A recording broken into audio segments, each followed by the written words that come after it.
Ating pag-uusapan sa videong ito mga kapolitika itong sinasabi ni Harry Roque na gentleman's agreement. Okay, so ano ang gentleman's agreement? So yan ang ating pag-uusapan sa videong ito. Pero bago ang lahat ay huwag kalimutang mag-like at mag-subscribe dito sa ating YouTube channel. Okay, so sa mga nakalipas na araw is napapadalas itong panghaharas ng Chinese Coast Guard dito sa ating mga otoridad na naggagawa ng resupply mission dyan sa BRP Sierra Madre o yung barko na sumadsad dyan sa Ayungin Shoal.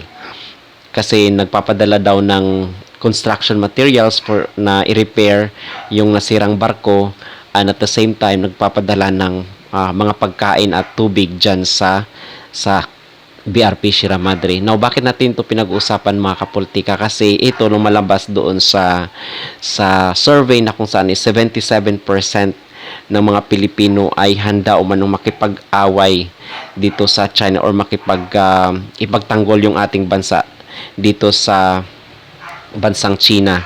Okay, so ating pag-usapan itong gentleman's agreement muna. Kasi noong mga nakarang araw is merong interview itong si Attorney Harry Roque dito sa Politico.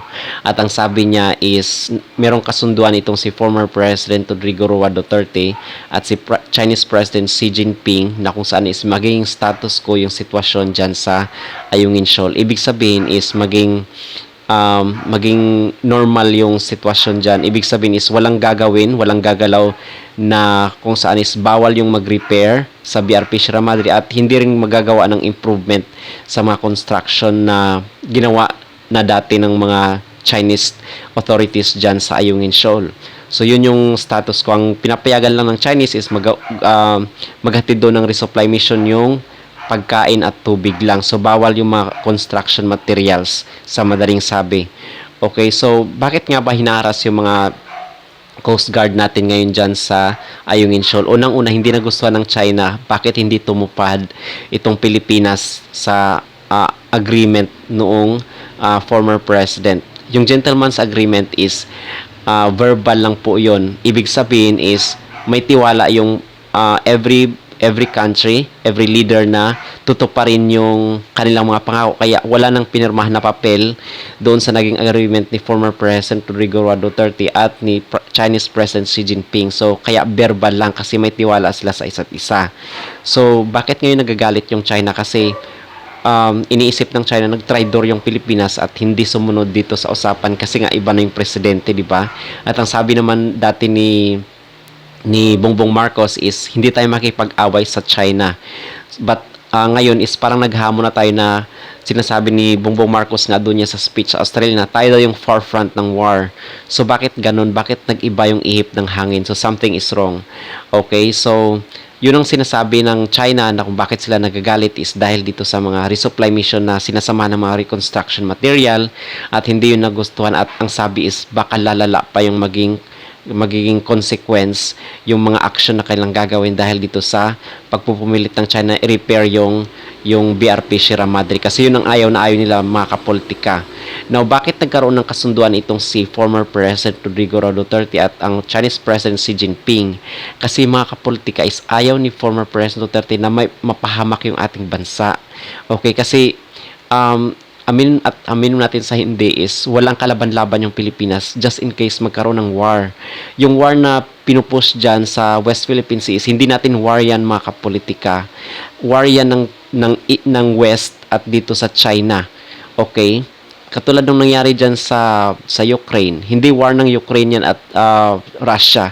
Hindi gusto ng Russia na sakupin yung Ukraine. Ang gusto lang ng Russia is mag-independent itong Ukraine dito sa West at dito sa European countries. Kasi baka gamitin ang Ukraine na weapon laban dito kay Russia. Kung kaya pinupulbos na lang ni Russia itong Ukraine. And meron na sanang peace agreement itong Russia at Ukraine, pero sinabihan ng West itong Ukraine na wag makipag-deal, wag makipag-usap dito sa Russia in case ituloy yung war. Okay? So yun din ang nangyayari dito sa China at dito sa Pilipinas at sa West Philippine Sea na pinag-agawan nga ng China. So ang sinasabi dito ng West dito sa Pilipinas is suportado tayo just in case magkaroon ng war, because war is all about propaganda. Ibig sabihin, pag sinasabing war, yan ang gusto nilang mangyari, kaya pinapalaki nila na magkakaroon nga ng war. Okay, it's all about propaganda, mga kapolitika.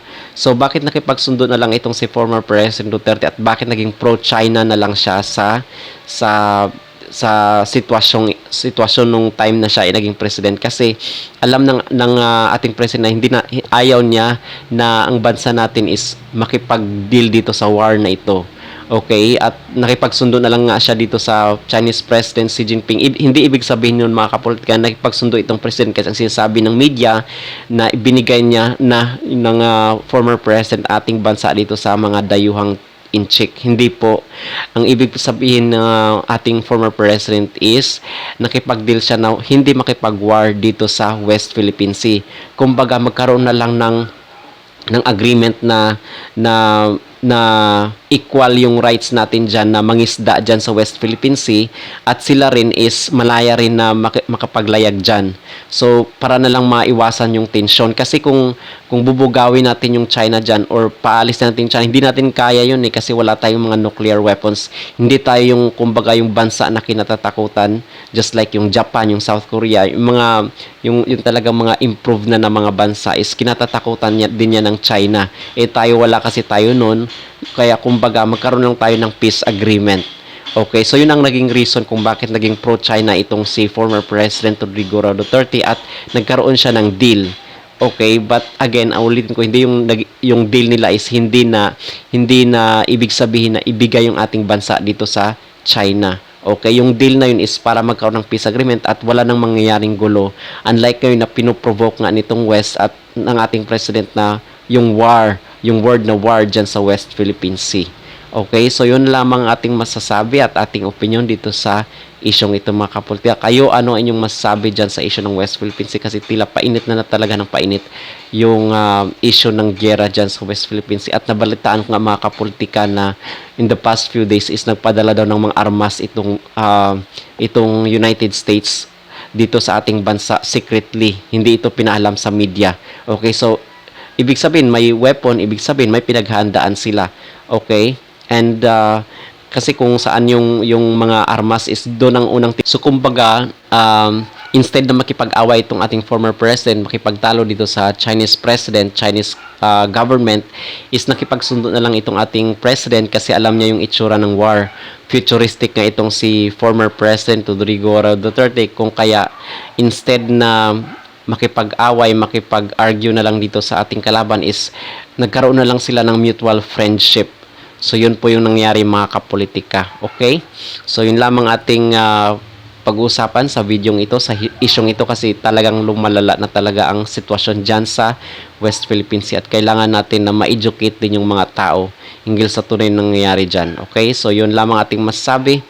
Again, itong war dyan sa West Philippine Sea is hindi po natin ito war, mga kapolitika. War po ito ng West. So instead na sila yung makipaggera dito sa mga inchik, is gagamit sila ng bansa.